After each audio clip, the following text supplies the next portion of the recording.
here. Her name is Jessica Aya.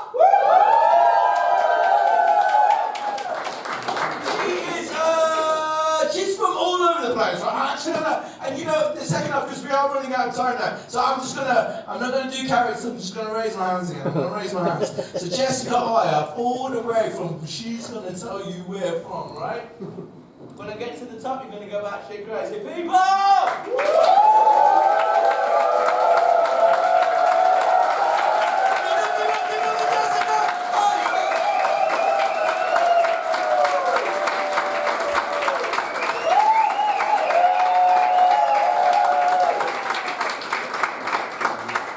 Hello everyone, my name is Jessica Aya, or Frau Aya, as I am known in these parts. For those of you who like to translate things literally, that's Mrs. Eggs. As funny as that may be, if you like to translate things figuratively, it's Balls. My name is Mrs. Balls. But I wasn't always named after the male genitalia. I used to be Jessica Daisy Rodriguez Alvarado, which is super easy to say, rolls right off the tongue. I changed my name when I got married. And that caused quite a stir in my family, especially with my parents, because in Hispanic countries, you don't change your name for anything. In fact, all members of a family will have a different last name. But it's a super simple system, so you get two last names.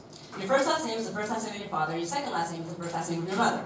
See, super straightforward. You guys were all following, weren't you?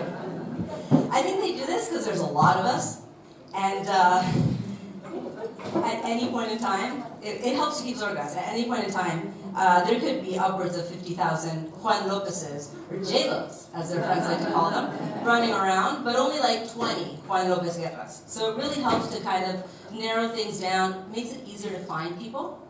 I think this is especially important for Latino stalkers. And we gotta give those Latino stalkers a hand up, because without them, half the telenovelas out there wouldn't even exist. And I have to admit, I kind of do appreciate that second last name too, because recently I too became a Latino stalker.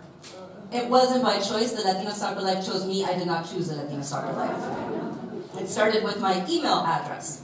So I picked something that I thought would be pretty safe. I picked jessica.d.rodriguez@gmail.com. A little bit lengthy, but it was the price that I was willing to pay to be safe from having my email address getting mixed up with somebody else's.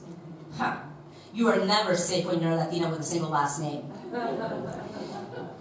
If there's 50,000 Juan Lopez's running around, there's like upwards of 20,000 Jessica Rodriguez's. And we're more similar than you'd think, because at least 4 of us picked the same email address, with like slight variations. So I started getting emails from one of these Jessica Rodriguez's from her daughter's school down in Argentina. And it took a lot longer to get off of that mailing list than it should have. I don't know, I think maybe they thought I was actually their student's mother and was just trying to get out of their parental duties.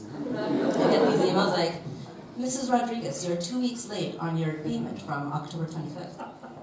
This is not the Jessica Rodriguez you are looking for. I don't know, it worked for Obi-Wan, but maybe I was doing something wrong, maybe, I don't know, I probably should have sent them an email or something. But, so the latest Jessica Rodriguez to flood my email inbox is obviously jessica.d.rodriguez@gmail.com, but with a capital J and with a capital R. What an idiot. No, really, sorry, not sorry, she is an idiot. Who thinks that people are gonna get that right? And Google, they're also idiots, because why would they even allow differentiation between capital letters and lowercase letters?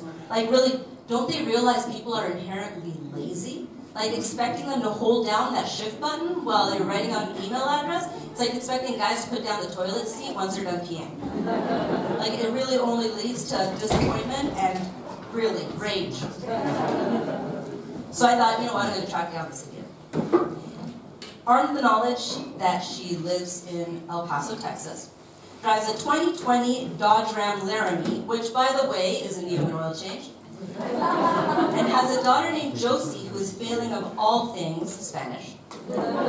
I took to the internet, and this is where I really would have appreciated that second last name, because there are a ton of Jessica Rodriguez's just in El Paso alone. But I'm a natural born stalker. I'm really good at it. I can find anything, and more importantly, anyone online. And I've discovered that online stalking is fun. You should try it. You'll get hooked. Not that I'm hooked. I can stalk whenever I want. I did finally find her. And I gotta say, I was pleasantly surprised. Because she may be an idiot, but she's also a deputy sheriff, which is pretty badass. She's also kind of hot, too. And she's got eyebrows that won't quit. And I gotta say, if I'm gonna get confused with a Jessica Rodriguez, I'm glad it's her. Because there are a lot of very bad Jessica Rodriguez albums out there. Like the one that managed to get herself on the no-fly list, making it that much harder for me to fly out anywhere. Yeah, Obi-Wan wasn't getting me out of that one. So considering all of the clerical headaches my last name has given me, I think I'm okay with a few Germans thinking of me as Mrs. Balls. That's my time for tonight.